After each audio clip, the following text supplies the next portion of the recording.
tu arrives à l'hôpital, on découvre que tu es trop malade pour faire la greffe tout de suite, ton cœur est fatigué, c'est ça? Voilà. Donc tu vas découvrir le monde de l'hôpital. Voilà. C'est comment?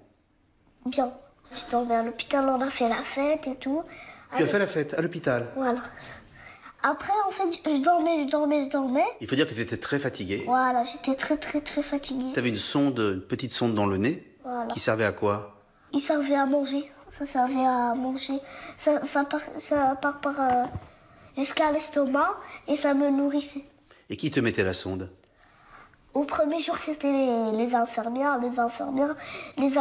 Et comme je suis venue, c'est maman. En fait. Ça fait mal? Non. Ça chatouille un peu, mais ça va. Et alors que tu étais déjà très malade, tu as fait aussi très vite un AVC à l'hôpital. Oui. En fait, au début, j'étais en chaise roulante. Je pouvais même pas marcher et tout. Et ça va bien. Mais juste, j'arrive pas à écrire avec cette main. J'écris avec cette main. Tu écris avec la main gauche? Voilà. Et quand on a son cœur à droite, lorsqu'on fait un AVC, lorsqu'on a un problème de rein, lorsqu'on a un petit problème de cœur, lorsqu'on est myope, des fois tu te dis pas c'est un peu beaucoup pour un seul petit garçon? Non, il y en a plusieurs, il n'y a pas que moi. Jamais tu t'es plaint? Non, dans la vie, il faut jamais se plaindre. Et est-ce que tu as eu peur de pas guérir? Non. Je croyais en Dieu et voilà. Et tu demandes quoi à Dieu?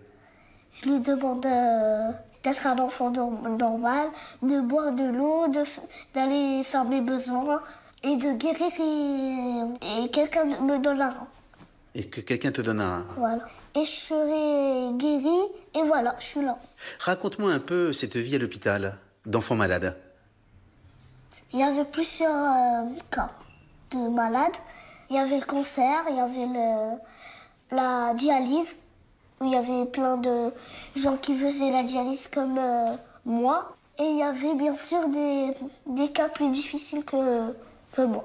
Et toi, tu as toujours été très heureux, très joyeux. Voilà, c'est ma nature. En fait, moi, je suis spéciale.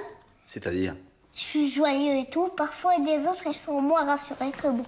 Quel conseil tu peux donner, toi, à tous les enfants malades?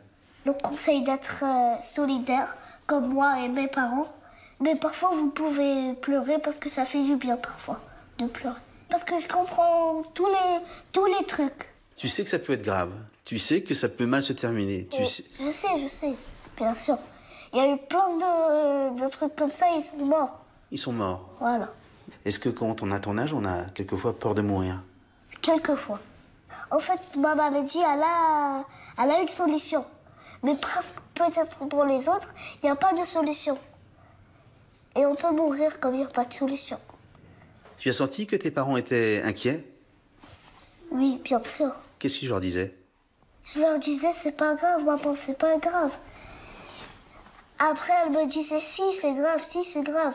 Moi, je lui disais, c'est pas grave, moi, je vais guérir un jour. Et elle me disait, d'accord, je vais arrêter de pleurer. Et c'est moi qui l'ai raisonné.